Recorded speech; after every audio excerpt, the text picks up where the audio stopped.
Lunes na naman po. Ngayon ay Agis, tama? Yes! Lunes. At isang baha. Mabagyong Lunes. Mabagyo. Ito po, si Attorney Ferdy, Mr. Sex Appeal Topacio. Bumabati po sa inyo ng mabuhay po kayo. At lahat ng ugat sa inyong katawan. Kasama si... Hi everyone, Miss Juvie de Guzman. Yan. Kumusta sa inyo, Manong Jubes? Kami po binaha ang loob ng bahay. Sa loob ng banak ko. Yan ang sinasabi ko. Mali ka. Ba't hindi mo inipon? Inipon ko nga. Marami nga po akong planggana. Padala mo sa Malacanang. Naipon ko naman. Para maipanligo nila ron. Pandilig daw ng halaman yun. Kaya lang basa pa rin eh. Oo, wala. Didilig yung halaman. Halunod na yung halaman. Halunod Patay na lahat. lahat. Oo, pambihira. Paktay na lahat. Paktay. Pambihira. Ayan ang sinasabi natin last week, di ba? Yon. Sinasabi natin, kahit anong gawin yung pag-divert, pagliko ng atensyon ng mga taong bayan, nagagawin yung puro impeachment pagdating ng bagyo, ipapaalala sa ating mga taong bayan ang trilyon na ninakaw nyo dyan sa flood control. O, ano nangyari ngayon? Di ba? Walang impeachment dahil sa baha. O, di ba? O, di naalala nyo. Bago puro impeachment kayo. Grabe. At saka ang dami namatayo ng malungkot. Opo. Oo, di ba yung isang rider? Yes. Nahulugan ba ng puno o poste? Ano bang... Sabi, puno. Kaya lang, nung makalipas... Pinagtawanan mo yung nahulugan ng poste. Kaya naman, ang sama ng ugali nito. Hindi po, nagulat lang ako una puno, tapos maya-maya, nagbago, naging halaman. Ano ba talaga? Yun lang naman yun. But anyway... May nalunod, di ba? Opo. Sa La Union. Opo. Yan. Sa Alaminos City. Merong natabunan sa La Trinidad, Benguet. Yes, totoo po yan. Merong nabagsakan ng mga bato. Grabe, Saan ba? Sa Rodriguez Rizal ba? Napakarami po. Maraming casualty. Paano kaya nakakatulog ng mahimbing sa gabi yung mga magnanakaw na yan?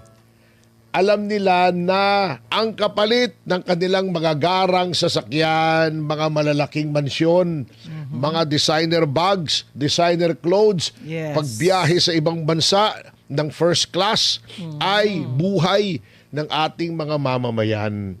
Buhay na nakitil, buhay na nasira dahil naanod yung bahay, naanod yung sasakyan na pinag-ipunan. Habang diba? Bahay yung pagsisisihan yan habang ang mga buhay. kasangkapan. O nilikas, magkano tuloy? Ilan? 300,000 plus. Napakarami. Ang apektado, dislocated, nilikas. Yes. At ito ang nawala yung damage sa infrastruktura. Mahigit 100 milyong piso. Oh, grabe. Ang perwisyo sa mga produktong agrikultura. Yes. 3.5 million pesos. Yung mga, pag sinabi natin agrikultura, hindi lamang yung pananim. Pati yung mga fish pond. Opo. Umapaw, nakawala yung mga isda. Pambihira naman, oo. Grabe.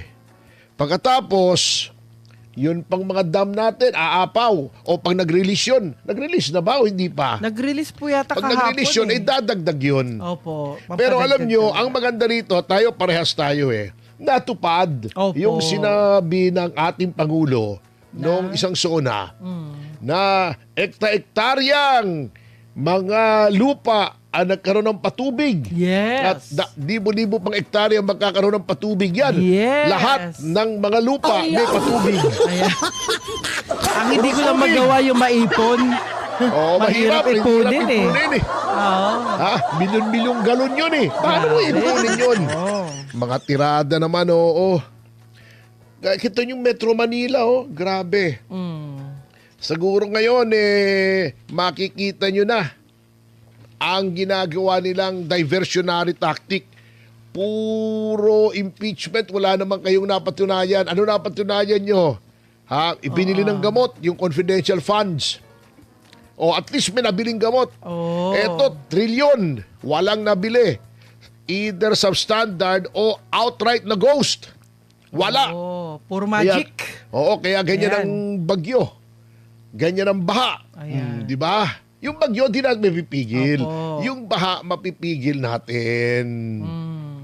Kung tama yung proyekto. Alam mo sa Taipei, pag nakita mo yung flood control nila, Opo. sobrang laki. Yung Oh. ibabaw, pwede ka mag-jogging eh. Yung Oh. malalaking tunnel, di ba? Ginagawa Hindi, nila. parang dam, harang. Opo. Pero ang taas, ang laki, at saka ang lapad. Bakit Pilipinas lang hindi makasunod sa ganyan? Nagja-jogging nga sa umaga pagka Opo. walang bagyo. Opo. Yung loob, nadadaanan pa ng motorsiklo, yung mga tunnel. Ayun. Pero, pagka nag-alert na, nagkakaroon na ng bagyo, syempre, sasara na yon. Opo. Papaalisin na yung mga tao. Magiging flood control na yon. So, double purpose. Ba't hindi magawa? Sana Trilyon magkaroon tayo dito. ng ganyan. At sa kabila nitong trilyon Opo. na naubos, eto yung Blue Ribbon nasa pamumuno ni Erwin Tulfo ay pinigil. Di ba?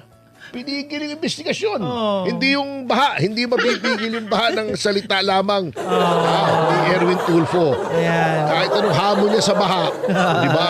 Kikwelyuhan niya, di ba? Walang mangyayari. Baka magiging Kayang boxing na. kwelyuhan niya. Grabe, tindi namang pananakot.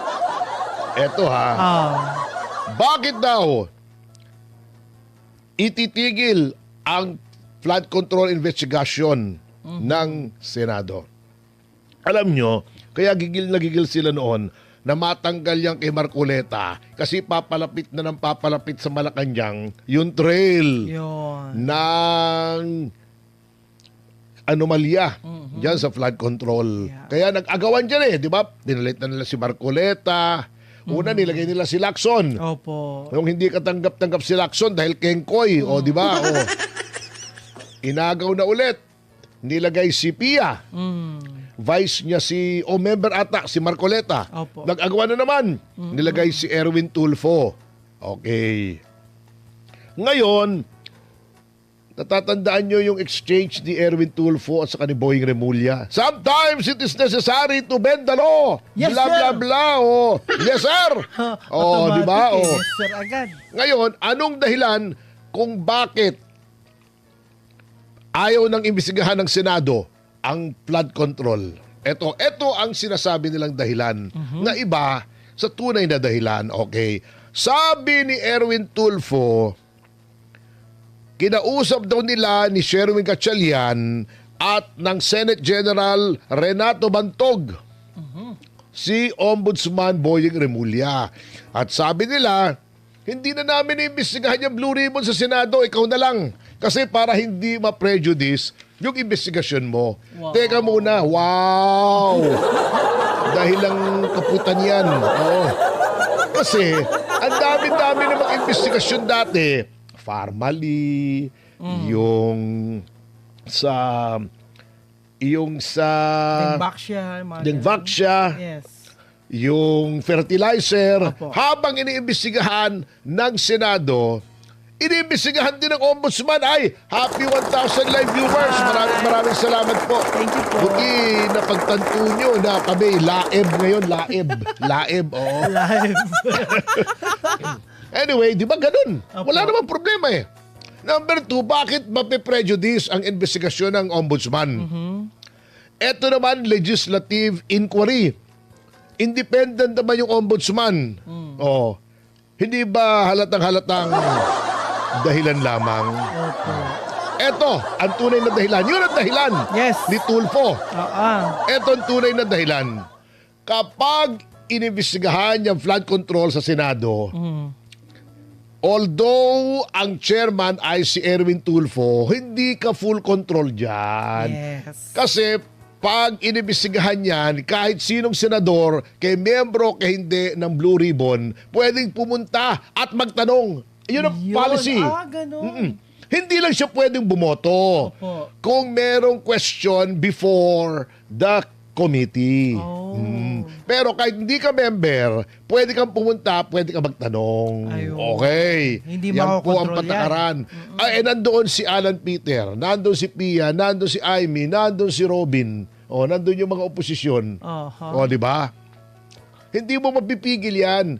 Sa ombudsman, yun lang ombudsman na tuta ng Malacanang ang mag-iimbestiga.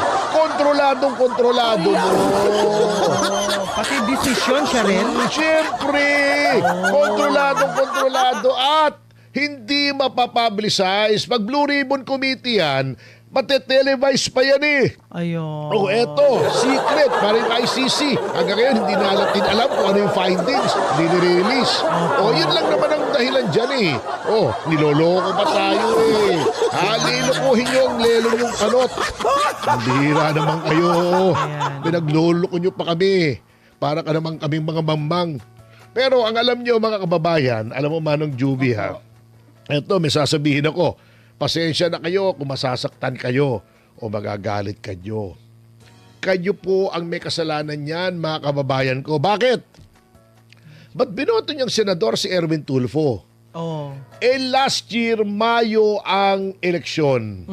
Febrero, nag-file po kami ng complaint sa Ombudsman yung mga insertion sa General Appropriations Act ni then Speaker Martin Romualdez. Na sinasabi namin, sangkot siya. Di ba nanonood kayo ng TV?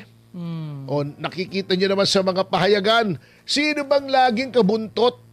Sinong anino ni Martin Romualdez sa mga panahong yon? Di ba si Erwin Tulfo? Di ba? Alam niyo ng tao ni Martin Romualdez yan. Ibinoto niyo pa sa Senado. Very close sila, very close. Kasalanan niyo yan mga kasama. Andiyan naman si Jimmy Bondoc, si Richard Mata, si JB Hinlo. Ang dami. Ang daming pwede na magbantay sa kaban ng bayan. Ang binoto nyo si Erwin Tulfo. Kayo naman, kasalanan nyo yan. Ngayon, isip-isipin nyo yan ngayon. Tuwing kayo ay naglalakad sa abot bewang na baha o inaanod yung mga dumi na kung ano-anong yaki stop sa loob ng bahay nyo. O naaanod yung sasakyan nyo o lulubog sa flood waters. Isipin nyo yung ginawa nyo yan. Nilagay nyo si Erwin Tulfo dyan sa Senado. At isipin nyo kung uulitin nyo pa yan. Walang sisihan. 2028. Pasensya na kayo ha. Huwag kayong magagalit sa akin. Real talk lang. Binoto nyo yan eh. Binoto nyo si Bam. Binoto nyo si Kiko. Unless, sasabihin natin na hindi yan elected, kundi com-elected. That's the result. Yan na. Sasabihin pa, hindi naman kami for fact-finding, for legislation kami. Bakit yung Quadcom? Bakit yung Farmally ni Gordon? Bakit yung Dingbak siya? Di ba? Tignan nyo kung anong pwedeng legislation. Hindi pwede kasi baka hindi kayo kaalyado. Ipatawag yung mga kaalyado yung congressmen na contractors. Baka ipatawag si Speaker Martin. Ayaw nyo, di ba? Kaya ayaw nyo sa Senado. Kasi may mga kakontra kayo dyan. Sa ombudsman, inyong-inyo yan. Binraso yan ang Pangulo para maging ombudsman eh. Walang konsensya. Meaning, wala silang konsensya kasi alam nilang mali pero tinatama pa rin nila. Kita nyo mga kababayan, kung gaano kabendalo yan. Bumaha na nga. Pinipigil pa rin yung flood control. Di ba? Nako, kayo, pag-isip-isipan niya sa 2028 ha. Otherwise, wala tayong sisihan ha. Kung iboboto nyo pa uli yung mga ganyang klase, ha? Baka sa susunod na attorney, wala na tayong bundok. Baka nga pati, kasi nga, wala na, ubos na lahat. Yung mga yan, yung mga nagsasakripisyo dyan, pupunta sa Senado, kitang-kita nyo naman, alam nyo, wala naman talaga, kung ikaw ay malinis, wala kang pakinabang sa Senado. Gusto mo lang tumulong, pero ang inilalagay nyo dyan, yung alam nyo na gagamitin yung poder nila para magpayaman, di ba, magpasikat. Alam nyo na kung sino yung mga niyan eh. Kung iboboto nyo pa ulit sa 2028, wala nang may kasalanan niya kundi kayo. Wala nang pag-asa tayo. Di ba? Hindi nalalaki yung mga bata. Oo nga eh. Kawawa naman. Anong inatubag natin ngayon sa gitna ng katakot-takot na mga baha? Impeachment pa rin. Impeachment pa rin. Etong si Paulo Ortega, na kung saan ang kanyang lugar sa La Union ay lumubog ang lahat ng tao at naging dagat. Pwedeng gawin sa turismo yun beach. Di ba? La Union Beach. Machakit. Ortega Beach Resort. Yan. Si Ortega. Di ba nakita nyo na ang style niyan doon sa Quadcom? Ibinalik nyo eh. Di ba? Di ba ibinalik nyo yung mga taga-La Union? Binalik nyo, binoto nyo ulit eh. Kaya wala tayong sisihan kung lumalangoy kayo ngayon dyan sa La Union. Real talk. Alam ko magagalit kayo sa akin, pero yun talaga po eh. Wala akong nakikitang ibang dahilan eh. Huwag niyo sabihin walang lumaban niya kay Ortega. Baka walang kalaban nga, Tony. Sabi nitong si Ortega, ito, matatawa ka talaga eh, Sabi niya, makakadiscovery pa daw ng mas maraming alias na nag-receive ng confidential funds. Siyempre, tayo pinaglululokin itong mga KMU na to eh. Ay, naku. Kamoting may ulalo. Ayan. Bumili ako kamote kahapon. Wala namang ulalo. Wala. Maayos naman. Okay, maigi naman. Opo. Siyempre, confidential fund, di alias nga. Ayan. Pambihira. That's natural. Ako nagtataka ako sa style na to. Huwag mong sabihin hindi nila alam yan. Ang tagal-tagal ko nang alam sa gobyerno, ang confidential fund, yung mga informant, alias talaga. Igigiit nyo na there's something wrong with Mary Grace Piatos. Niloloko nyo taong bayan. Huwag kayong makikinig sa mga dyan, mga kasama. Huwag kayong makikinig dun sa mga magnanakaw na gustong ilihis yung atensyon dito sa impeachment. Nililinlang lang kayo yung mga yan. Talagang ang confidential fund alias. Dapat. Matagal na yan. Ang liquidation, sasabit mo yung alias. Huwag sasabihin nila, yung may pirma daw. Alias din ba yun? Siyempre may pirma. Totoong tao yun. Magtaka kayo kung walang pirma. Propaganda, puro kasinungalingan ang gusto paniwalaan natin eh. Kayo po ba walang alias? Kayo po ba? Hindi siya. Wala po ba siyang alias? Sino? Si Ortega. Meron. Di ba? Alias Aquaman. Yan, Waterman. Ayan na. Di ba? Waterman, ano yun Yun yung fountain pen na mamahalin Waterman. Waterman talaga. Fountain pen na mamahalin. Ibig sabihin nga, talagang alias po yan. Magkaliwanagan po tayo. Ito yung mga kasinungalingan na paulit-ulit natin na naririnig mula sa prosekusyon. Number one, masama yung alias. Confidential nga. Pag-iingat yun. Number two, pag sinabi ng auditor, unusual at kulang ang papeles, final na yon. Hindi pa po final yon. Pwede pa yung mag-MR, pwede pa yung pumunta sa komisyon, pwede pa kayong pumunta sa korte.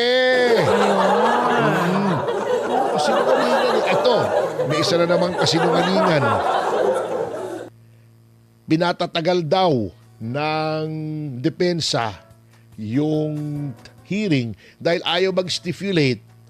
Alam nyo, niloloko nyo na naman ang taong bayan. Oh. Bakit mag-stipulate basta-basta ang depensa kung masama para sa kanila? Ganon po talaga ang hearing. Paano yung mga nagsasabing yan? Wala namang experience sa actual hearing. Oh. Ang meron lang yan mga yan, hearing aid. Oh. Ayan. Ganon po talaga hearing. May papakita ka mga papeles. Oh, Ebidensya. totoo ba ito? Hindi. Libo-libo. Oh. Gusto mo sabihin ng kabila, sige, okay na yan. Yung binigay mo papeles. Oh. Sira ulo yung abogadong gagawa noon. Walang isip yun. Oo. Ang mga walang isip lang yun. Baka si Larry ka doon, pwedeng gawin yun. Pero yung talagang maayos, Oh my God. hindi pwede yun. Basta sasaksakan mo ko. Oh, ito. Papeles. Aminin mo na genuine yan. Abay, malaki palang luwag ng tornilyo mo eh. Ay, bakit KMU ko ka gagawin talaga. yan? Ah. Kasi depensa. Paano ko madidepensahan kung lahat papayag ka sa sasabihin ng prosekusyon? Siyempre, titignan mo yan. I-check mo yan. Ano ba ito? O, di ba? At it takes time. It's take time. It's take time. It takes time. Hindi nila alam, wala naman trial experience. Yung chopper case ni FG, yung stipulation namin ng documents, Okay. 3 araw, umaga't hapon sa Sandigan Bayan, sa dami. Ito, 8,000 documents. Gusto mo? 2 oras mag-stipulate? Ano ka? Hindi kasi, attorney, meron yata 3,000 sa isang tingin lang, nabasa lahat eh. Ay, 4,000 pages yun. 4,000. Yung Pangulo. Ayan. Isang araw, nabasa niya, "Oy, happy 2,000 live Ay, viewers." thank you Maraming salamat guys. po. Yan, thank you. Wala kayong alam sa trial. Ganun po talaga ang proseso. Ayan. Bago ko aminin, titignan ko muna. Eh kung libo yan, titignan ko isa-isa yan. Otherwise, hindi ko ginagawa ang trabaho ko bilang defense counsel. Ayun. Opo. Trabahong 33 years na tamad. po akong abogado. Ang dami-dami ko nang hinawakang kaso. Bago paulit-ulit sasabihin ito mga ulalo, wala naman na panalong kaso yan eh. Oh. Eto gawin natin Punta kayo sa opisina. Bibigyan ko kayo ng listahan ng napanalo kong kaso. Ayan. Pero, sasalpak ko sa mukha nyo. Huwag yun ang patulan, attorney yan. Inggit lang yun sa'yo. Ay, hindi naman. Ididikit ko ng mighty band sa mukha nila. Inggit lang yun sa'yo. Yung mga taong naiinggit, ganyan magsalita eh. Ito nakakatawa, pahulit-ulit eh. Parang hindi marunong mag-google. Buti pa si Dan Fernandez, marunong mag-google kahit paano. Di ba? At saka aminado, hindi sinungaling. Yan. Okay? Kaya ngayon na sinasabi ko eh, puro kasinungalingan, puro propaganda, o katulad ditong si Matibag. Akala mo kung ano na yung ginawa ni Representative Leandro Levises sa kanang nanay niya, si Senator Loren Legarda. Pinress release pa, I confirm that they have left the country. Eh ano ngayon? Di ba nakalagay sa Nagpaalam naman konstitusyon? eh, di ba? Hindi kailangang magpaalam. Oh, Wala silang yun. pakialam. Ayun. Kasi nasa konstitusyon, abogado naman si Matibag. Correct. Eh syempre, bendalo nga. Wala ka na maasahan dito. Kay abogado, kay hindi. Talagang wala silang sinusunod kundi opinion nila. At saka yung utos ng kanilang amo. Oo. Kasi mga trained dogs eh. Oo. Pero hindi dapat mamayani ang bend the law. Mga kaibigan, hindi Oo. dapat. Kita mo, nakalagay sa konstitusyon na may right to travel. Okay. Ang right to travel, syempre, hindi naman absolute. Wala namang karapatang absolute. Opo. Pero yan ay marirestrict mo lang kung number 1, may hold departure order na inisyu ng korte. Yan. Aha. Number 2, kung may warrant of arrest ka, nagpiansa ka.